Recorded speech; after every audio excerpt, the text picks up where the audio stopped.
جگہ جی لگانے کی دنیا نہیں ہے، یہ عبرت کی جا ہے تماشا نہیں۔ صاحب لکھتے ہیں کہ میں ایک مزدور لینے کے لیے بغداد کی بازار میں پہنچا۔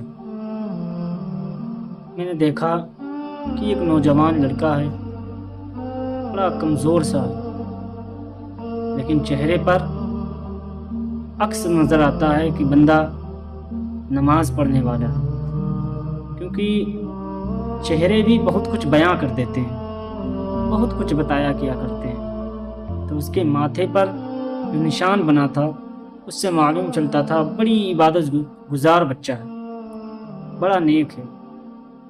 تو شیخ صاحب اس کے پاس پہنچتے ہیں، پہنچنے کے بعد کہتے ہیں بیٹا کیا مزدوری کرو گے؟ تو وہ بچہ مسکراتا ہے اور مسکرانے کے بعد کہنے لگتا ہے حضور مزدوروں میں بیٹھا ہوں تو مزدوری ہی کروں گا۔ تو انہوں نے کہا ٹھیک ہے، ہمارے یہاں کچھ کام ہے، چلیں اور وہ کام کر دیں چل کر۔ تو اس شخص نے کہا کہ میری کچھ شرطیں ہیں۔ تو شیخ صاحب نے کہا کیا شرطیں؟ تو انہوں نے کہا کہ میری پہلی شرط یہ ہے کہ لوگ 4 دینار ایک دن کا لیتے ہیں، میں 3 دینار لوں گا۔ تو انہوں نے کہا سبحان اللہ، بڑی اچھی بات ہے، اسی طریقے سے ساری شرطیں رکھ دو تو ہمارا بھی کام ہو جائے گا۔ پھر انہوں نے کہا دوسری شرط یہ ہے کہ جس وقت اذان کا وقت ہوگا میں سارے کاموں کو چھوڑ دوں گا، اللہ اس کے رسول کے ذکر کے لیے مسجد چلا جاؤں۔ سبحان اللہ۔ تو انہوں نے کہا چل ٹھیک ہے، میں نے یہ بات بھی تمہاری مانی۔ کہا تیسری شرط یہ ہے کہ میں کیول آپ کے یہاں کام کروں گا اور آپ مجھ سے میرے بارے میں کچھ سوال نہیں کر سکتے۔ تو انہوں نے کہا ٹھیک ہے۔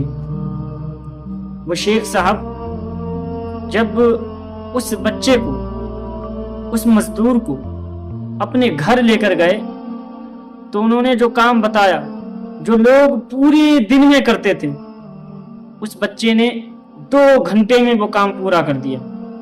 اور جب کام پورا ہو گیا تو ظاہر سی بات ہے گھروں میں بہت سارا کام ہوتا، تو اور کام نکل آیا۔ جب اور کام نکل آیا تو اس سے کہا کہ اور کام کرو، تو وہ بندہ پھر کام کرنے لگا۔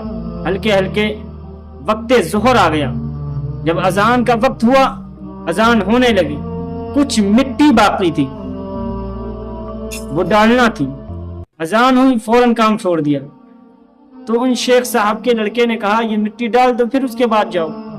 تو انہوں نے کہا کہ تمہارے باپ سے بات ہو چکی ہے، تمہارے ابا جی سے میری بات ہوئی تھی، میں اسی شرط پہ آیا ہوں کہ جب اذان ہوگی اس کے بعد میں کام نہیں کروں گا، اس کے بعد اللہ اس کے رسول کا ذکر کروں گا۔ تو اس نے کہا ٹھیک ہے۔ وہ مسجد میں گئے، جانے کے بعد اپنی نماز کو ادا کیا، اپنی عبادت کو پورا کیا۔ پورا کرنے کے بعد جب آئے تو جیسا کہ ہوتا ہے کہ انہوں نے کھانے کے لیے پوچھا، کھانے کا وقت ہو گیا تھا، کہا کہ آپ کھانا کھا لیں، قربان جاؤ اس نوجوان کے اوپر۔ اس نے کہا نہیں، میں روزے سے ہوں۔ سبحان اللہ۔ جب یہ کہا کہ میں روزے سے ہوں تو اتنا سننے کے بعد ان شیخ صاحب نے کہا کہ بیٹا تمہارا نام کیا؟ تو انہوں نے کہا کہ آپ اپنی شرطیں بھول رہے ہیں، میں نے آپ سے کہا تھا کہ آپ میرے بارے میں کچھ نہیں پوچھیں گے۔ تو انہوں نے کہا ٹھیک ہے۔ وہ پورا دن کام کرتے ہیں، کام کرنے کے بعد شام میں 3 دینار لیتے ہیں اور چپ چاپ چلے جاتے ہیں۔ دوسرے دن پھر ان کا کام نکل آتا ہے، وہ پھر جاتے ہیں اور دیکھتے ہیں کہ ان مزدوروں میں وہ بچہ نہیں آیا۔ تو وہ لوگوں سے پوچھتے ہیں اے لوگوں، وہ بچہ کہاں گیا جو یہاں پر کل آیا تھا، کل مجھے ملا تھا؟ تو لوگ بتاتے ہیں وہ ہفتے میں کیول 1 ہی دن کام کرتا ہے۔ سبحان اللہ، 1 ہی دن۔ تو انہوں نے پوچھا مطلب سمجھ میں نہیں آیا، ہفتے میں 1 دن کام کرتا ہے، باقی دن کیا کرتا ہے؟ تو لوگوں نے بتایا کہ جب ہم لوگوں نے پوچھا کہ تم ہفتے میں ایک ہی دن کام کیوں کرتے ہو، تو انہوں نے کہا پورے ہفتے کا خرچہ میرا 3 دینار ہے، میں وہ 3 دینار ایک دن میں کما لیتا ہوں اور باقی پورے ہفتے اللہ کی عبادت کرتا ہوں۔ سبحان اللہ، اللہ کی عبادت کرتا ہوں۔ اللہ اکبر۔ ہم اور آپ پوری زندگی کماتے ہیں لیکن اللہ کی عبادت نہیں کر رہے ہیں۔ اللہ ہم سب کو عبادت کرنے والا بنائے۔ تو وہ شخص کہتے ہیں ٹھیک ہے، پورا ہفتہ انتظار کرتے ہیں، پھر وہ بازار میں جاتے ہیں اور پوچھتے ہیں کہ وہ آیا؟ تو لوگوں نے بتایا کہ وہ آج نہیں آیا کیونکہ اس کی طبیعت خراب ہو گئی۔ تو انہوں نے ان کا پتہ لیا، اور پتہ لینے کے بعد جب اس شخص کے گھر پہنچے، اس بچے کے گھر پہنچے، وہ کیا دیکھتے ہیں کہ وہ بستر پر لیٹے ہوئے ہیں، بستر پر لیٹے ہوئے ہیں۔ تو جب وہ پہنچنے کے بعد کہا کہ یار میں تیرا انتظار کر رہا تھا، میں تجھے یاد کر رہا تھا، میرے گھر پہ بڑا کام ہے۔ تو انہوں نے کہا کہ شیخ صاحب میری طبیعت بہت زیادہ علیل ہے اور مجھے معلوم ہے کہ آج رات میں میری روح قبض ہو جائے گی، یہ چند پیسے ہیں میرے پاس، انہیں آپ رکھ لیں، کل صبح آئیں، آنے کے بعد مجھے کفن دے دیں اور میرا جنازہ پڑھا کر آپ اسے دفن کر دیں۔ تو انہوں نے کہا ٹھیک ہے۔ پھر انہوں نے ایک انگوٹھی نکالی، نکالنے کے بعد کہا کہ جاؤ یہ انگوٹھی میری یہ امانت کے طور پر ہارون رشید جو بادشاہ ہیں ان بادشاہ کو دے دو جا کر۔ تو انہوں نے کہا ہارون وہ تو بہت بڑا بادشاہ ہے، مجھ سے نہیں ملے گا۔ تو وہ کہنے لگتے ہیں کہ عصر کی نماز کے بعد جانا، اور جانے کے بعد انہیں بتانا کہ آپ کی کچھ امانت میرے پاس ہے، اگر آپ جب یہ کہیں گے کہ امانت ہے تو وہ فوراً تم سے ملنے کے لیے تیار ہو جائے گا۔ تو انہوں نے کہا ٹھیک ہے۔ وہ دوسرے دن جب آتے ہیں وہ کیا دیکھتے ہیں، اندر جاتے ہیں، اندر کمرے کے اندر خوشبو ہی خوشبو ہے، سبحان اللہ۔ اور جب اس لڑکے کا چہرہ دیکھتے ہیں تو وہ خود کہتے ہیں کہ مجھے احساس ہوتا ہے کہ یہ کسی کا دیدار کر کے سویا ہے، سبحان اللہ۔